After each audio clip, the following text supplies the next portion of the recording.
হাজারো কর্মব্যস্ততার মধ্যে পাহাড়প্রেমী বাঙালি স্বপনে মননে পাহাড়ের নেশায় মুগ্ধ হয়ে থাকে আর ফুরসত পেলেই লাগেজপত্র গুছিয়ে পাড়ি জমায় সেই পাহাড়ের কাছে। আমারও হয়েছে তেমন। ছোটবেলা থেকে ভূগোলের বইতে পড়া মেঘের আলয় মেঘালয় অনেকদিন ধরেই টানছে, তাই ব্যস্ততম জীবনকে কিছুদিনের জন্য ছুটি দিয়ে আমিও বেরিয়ে পড়েছিলাম মেঘালয়ের প্রধান শহর শিলংয়ের উদ্দেশ্যে, যাতে পরবর্তীকালে আপনারাও শিলং গেলে শিলং ট্যুর গাইড আপনাদের কাছে পরিষ্কার থাকে। এই পর্বে দেখাবো হাওড়া থেকে শিলং পর্যন্ত যাওয়া ও কোথায় থাকছি তার তথ্য। আমাদের 5 রাত 6 দিনের ট্যুরে সমস্ত কিছু একটা ভিডিওতে তুলে ধরা সম্ভব নয়, তাই কয়েকটি পর্বে শিলং ট্যুরের সমস্ত ইনফরমেশন আপনাদের সামনে তুলে ধরব। এখন সময় দুপুর 3:15। আমি রয়েছি হাওড়া স্টেশন। যেহেতু শিলং যাওয়ার জন্য প্রথম কিন্তু যেতে হয় গৌহাটি, তো গৌহাটি যাওয়ার জন্য আমি ধরবো হাওড়া স্টেশন থেকে 12345 সরাইঘাট এক্সপ্রেস। এটি এখান থেকে ছাড়ার টাইম হচ্ছে বিকেল 4:05 আর পৌঁছবে কিন্তু পরের দিন সকাল 10:05।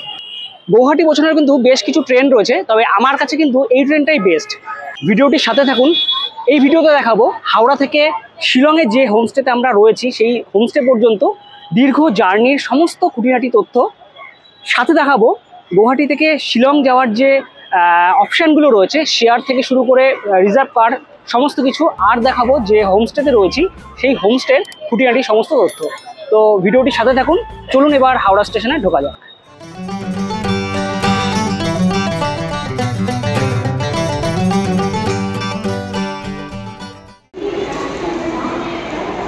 এখন সময় 3:50। ট্রেন দিয়ে দিচ্ছে হাওড়া স্টেশনের 9 নম্বর প্ল্যাটফর্মে। তো বাকি কথা হচ্ছে ট্রেনে উঠে।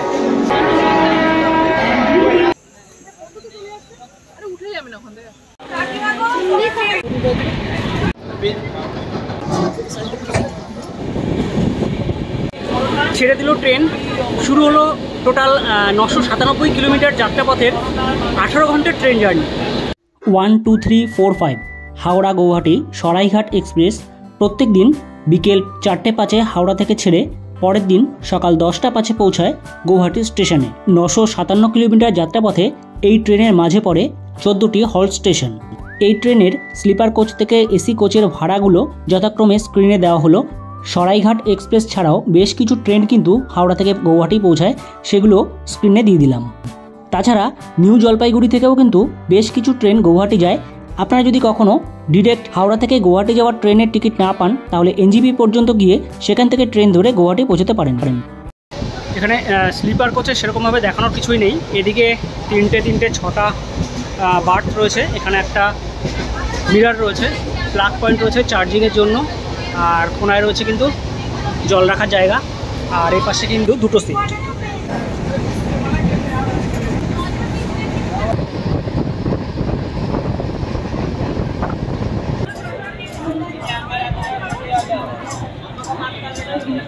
সময় এখন 5:15। ট্রেন এসে দাঁড়ালো ব্যান্ডেলে। আমাদের ট্রেনটা কিন্তু ডাইভার্ট হয়ে গেছে, বর্ধমান হয়ে যাওয়ার কথা ছিল, তো দেখলাম এখন ব্যান্ডেলে রয়েছে। আর কোন রুট দিয়ে যাচ্ছে আপনাদের দেখাচ্ছি। ট্রেন কিন্তু দিয়েছে ব্যান্ডেলের 5 নম্বর প্ল্যাটফর্মে।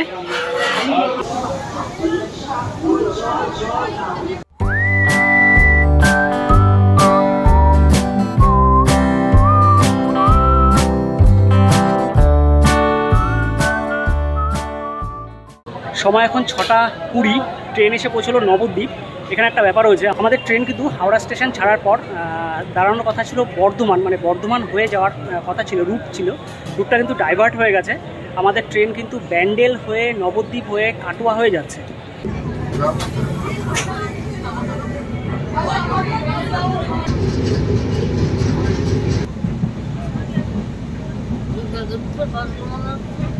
নিয়ে নিয়েছি 1 কাপ চা, 20 টাকা দাম।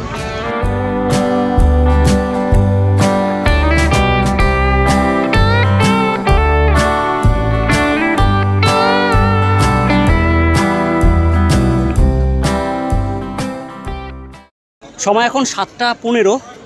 রয়েছি কাটোয়া স্টেশন। শিলং ঘুরতে গেলে সাধারণত শিলংয়ের মেন মার্কেট বা পুলিশ বাজারেই সমস্ত হোটেলগুলো রয়েছে, সেখানে থাকতে পারেন। তবে আমি কিন্তু শিলং মেন মার্কেটের থেকে 3-4 কিলোমিটার আগে একটি হোমস্টেতে ছিলাম। ভিডিওটি দেখতে থাকুন, সমস্ত ইনফরমেশান দিয়ে দেবো এই ভিডিওতে। সময় এখন 8:15। ট্রেন এসে পৌঁছলো কিন্তু আজিমগঞ্জ।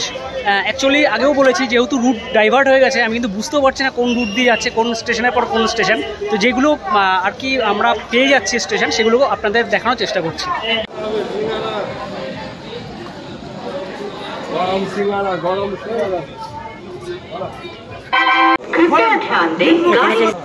তো এখানে কিন্তু অমলেট, টোস্ট, ভাজাভুজি এগুলো বিক্রি হচ্ছে।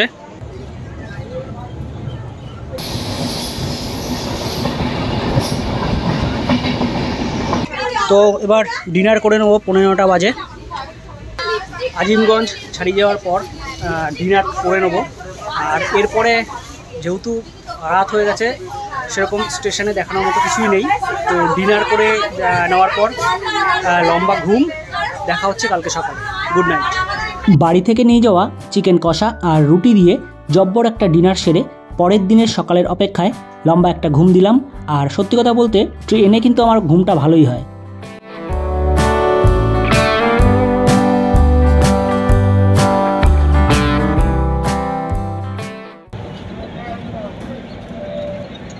Good morning.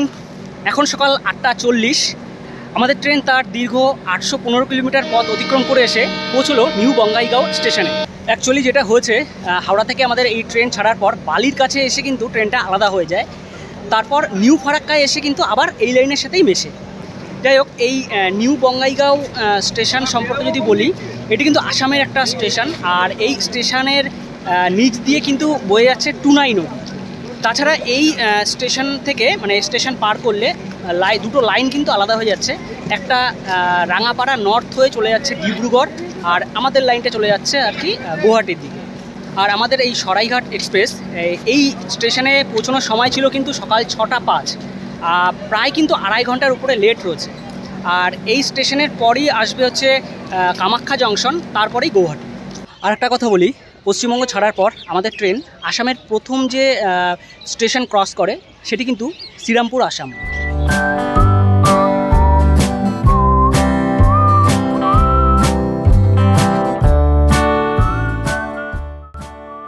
New Bongaigaon station ছেড়ে আসার বেশ কিছুটা পরে কিন্তু আমরা পার করলাম ব্রহ্মপুত্র নদের উপর থাকা নরনারায়ণ ব্রিজ। এটি কিন্তু 2.5 কিলোমিটার দীর্ঘ।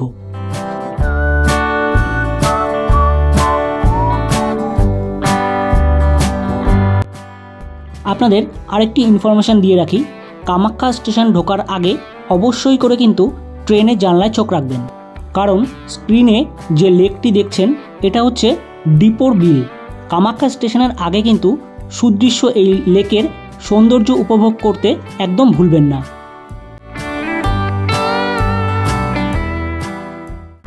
অ্যাকচুয়ালি কলকাতা ফেরার সময় আমাদের সিট ছিল এসি কোচে। সেই সময় এসি কোচের জানলা দিয়ে একটি এই ডিপোর বিলের ভিডিও তুলেছিলাম, সেটি আপনাদের সাথে শেয়ার না করে পারলাম না, তাই এই ভিডিওতে ইনক্লুড করলাম।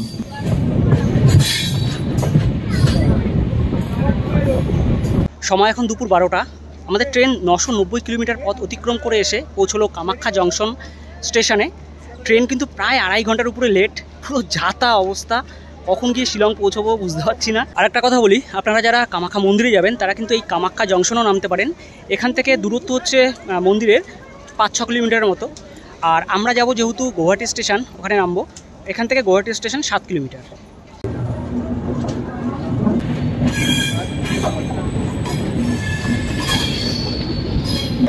অবশেষে আমাদের ট্রেন এসে পৌঁছলো গৌহাটি। সময় এখন দুপুর 1টা, প্রায় 3 ঘন্টা লেট। যাই হোক, কিছু করার নেই। এখন যত তাড়াতাড়ি সম্ভব গাড়ি ধরে শিলং পৌঁছতে হবে। তার আগে একটু ওয়েটিং রুমে ফ্রেশ হয়ে নিতে হবে। আমাদের ট্রেন দিয়েছিল 5 নম্বর প্ল্যাটফর্মে। প্ল্যাটফর্মের একদম পাশেই কিন্তু এখানে রয়েছে ওয়েটিং রুম। আপনারা এখানে কিন্তু ফ্রেশ হয়ে নিতে পারেন।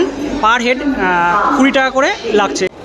এটা কিন্তু নন এসি ওয়েটিং রুম, আর এসি ওয়েটিং রুম কিন্তু পাশেই রয়েছে, যে এখানে রয়েছে এসি ওয়েটিং রুম।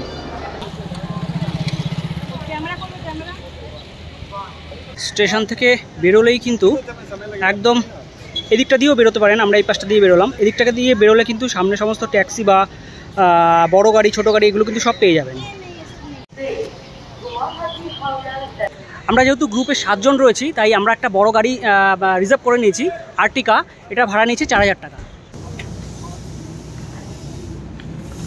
দুপুর 1:40 রওনা দিলাম শিলংয়ের দিকে, যেখানে আমাদের যাওয়ার কথা ছিল 10টার সময় পৌঁছানোর কথা ছিল। মোটামুটি আমরা ভেবেছিলাম যে 10:30টায় হয়তো রওনা দিতে পারবো, সেখানে কিন্তু রওনা দিচ্ছি আমরা এখান থেকে 1:40-এ। গৌহাটি স্টেশনের বাইরে থেকে শিলংয়ে যাওয়ার রিজার্ভ কার ছাড়াও শেয়ার কারও কিন্তু প্রচুর পাওয়া যায়। আপনারা যদি বড় গাড়িতে শেয়ারিংয়ে যেতে চান তাহলে ভাড়া নেয় 300 টাকা, আর ছোট গাড়িতে যদি শেয়ারিংয়ে যেতে চান তাহলে ভাড়া নেয় 500 টাকা।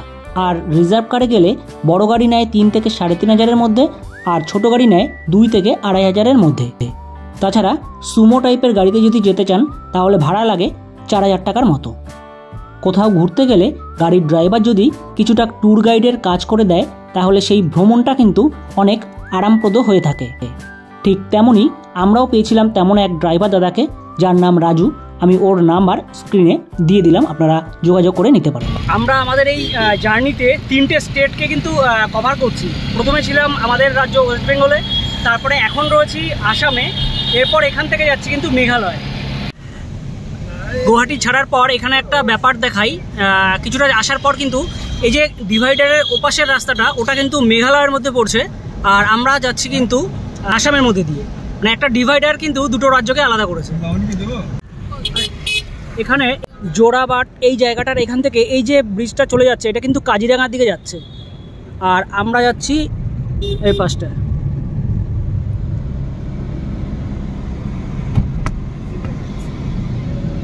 আপনারা যারা শিলং আসছেন এবং ভাবছেন যে কেমন কি ওয়েদারের কন্ডিশন এখানে, আমরা আসামে রয়েছি, মানে নভেম্বরের মাঝামাঝি, এখনও কিন্তু এখানে বেশ গরম লাগছে।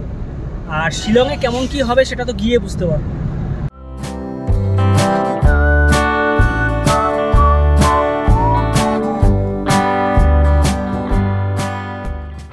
এখানে গাড়ির যে গাড়িগুলো রয়েছে সেই গাড়িগুলোর নাম্বার প্লেট আমি একটু বলে দিচ্ছি। আমাদের যেমন WB, আসামের কিন্তু AS, আর মেঘালয়ের হচ্ছে ML। আমাদের কপালটা বোধহয় সত্যি খারাপ, মানে ট্রেনে এতটা সময় লেট হলো, প্রায় 3 ঘন্টার মতো। আর রাস্তায় নামার পর মানে শিলংয়ে যাচ্ছি, জ্যামটা শুধু দেখাচ্ছি দেখুন।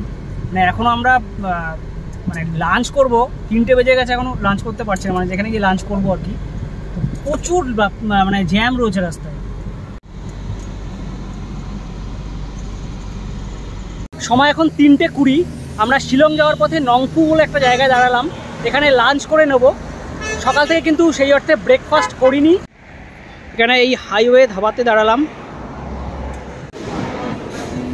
আমি মাটন থালি নিয়েছি, দিয়েছে ভাত, পাঁপড়, এখানে রাজমা দিয়েছে, এখানে একটা সবজি সোয়াবিন আছে, আর পাশে আর একটা ছোট ডাল দিয়েছে। এখানে বোধহয় মটর দিয়ে একটা সবজি করেছে, আর এখানে সিম্পল একটা ডাল, সাথে রয়েছে 4 পিস মাটন, সাথে কিন্তু লেটুস আর হচ্ছে পেঁয়াজ। যেহেতু থালি সিস্টেম, ভাত বা অন্যান্য যে সবজিগুলো আছে এগুলো কিন্তু আনলিমিটেড। পাশের যে হোটেলটা আছে ওখানে গিয়েছিলাম, প্রচণ্ড ভিড়, তাই এখানে এসে খাচ্ছি, বেশ ভালো খাবার দাবার। এই মাটন থালিটির দাম নিয়েছিল 210 টাকা। আর এখানে একটা এক্সট্রা ভাত নিলাম, এখানকার লোকাল একটা রাইস, ছোটো ছোটো আতপ চালের মতো। আমি তো প্রথমে আতপ চাল ভেবেছিলাম, কিন্তু না, এটা লোকাল একটা রাইস। লাঞ্চ করে এখন শিলংয়ের দিকে যাচ্ছি। এখনই প্রায় 4:30-এর মতো বাজে, আর এই সব জায়গায় না কী হয়, প্রায় 4টে 4:30-এর মধ্যে অন্ধকারটা হয়ে যায় আর কি। তাই ভয়ে ভয়ে ছিলাম গুয়াহাটি থেকে শিলং যাওয়ার পথে যে সাইট সিনগুলো পড়ে সেগুলো আদৌ দেখে যেতে পারবো কি না। এই যে সোজা রাস্তাটা গেছে, এই রাস্তাটা কিন্তু চলে গেছে শিলচরের দিকে, আর আমরা রাইট টার্ন নিচ্ছি।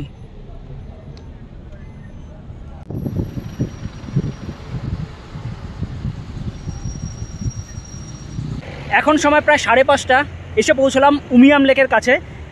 এখন আর নিচে নামছি না, এখানে কিন্তু নিচে নামা যায়। বাইরে থেকেই যে ভিউ পয়েন্ট রয়েছে সেখান থেকে উমিয়াম লেকটা একটু দেখাচ্ছি, কারণ এমনি কিন্তু আমাদের দেরি হয়ে গেছে। রাস্তায় প্রচণ্ড জ্যাম, কারণ এখানে চেরি ব্লসম ফেস্টিভ্যাল চলছে, তার জন্য। তো একটু দেখিয়ে দিই আপনাদের। পরন্ত বিকেলে উমিয়াম লেক, দারুণ লাগছে কিন্তু। তবে আর একটু যদি আগে আসতে পারতাম, লেকের সৌন্দর্য কিন্তু আরও ভালোভাবে ক্যামেরায় এবং চোখে ধরা পড়তো।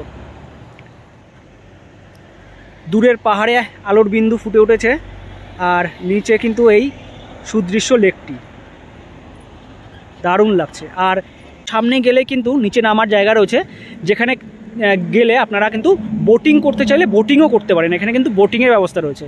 বিকেলবেলা এখানে বোটিং কিন্তু অসাধারণ লাগে, তবে সেই সুযোগটা হলো না যেহেতু অনেকটা সময় হয়ে গেছে। আর এই উমিয়াম লেকে টিকিট রয়েছে কিন্তু 60 টাকা করে পার হেড, আর বোটিং যে চার্জটা সেটা কিন্তু আলাদা।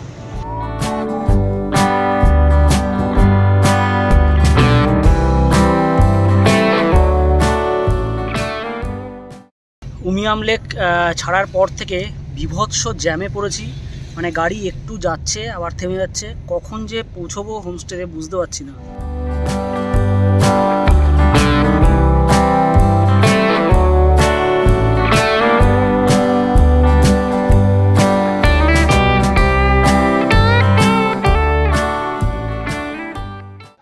শুনেছি পাহাড়ি রাস্তার জ্যাম মারাত্মক হয়, তো সেরকমই একটি ভয়ঙ্কর জ্যাম কাটিয়ে অবশেষে আমাদের হোমস্টেতে এসে পৌঁছলাম।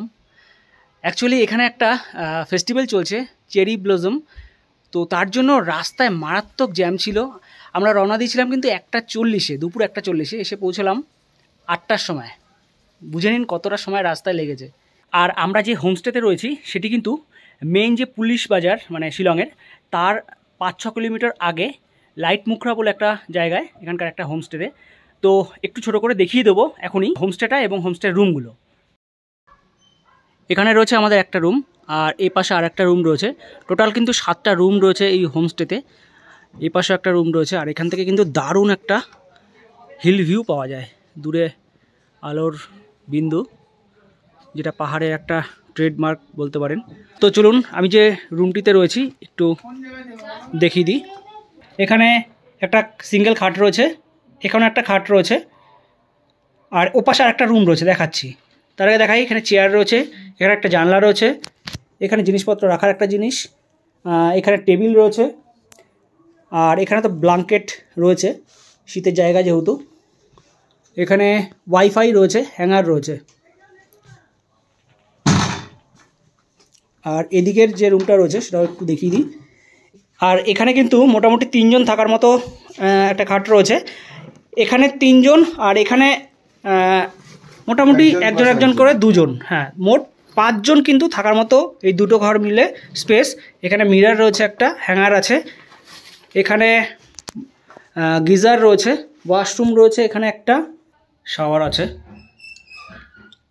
এখানে বালতি, মগ, ওয়েস্টার্ন টয়লেট, কোমোড রয়েছে, গিজারও কিন্তু রয়েছে, এখানে বেসিন, মিরর এখানে নেই, গিজারটা কিন্তু বাইরে রয়েছে।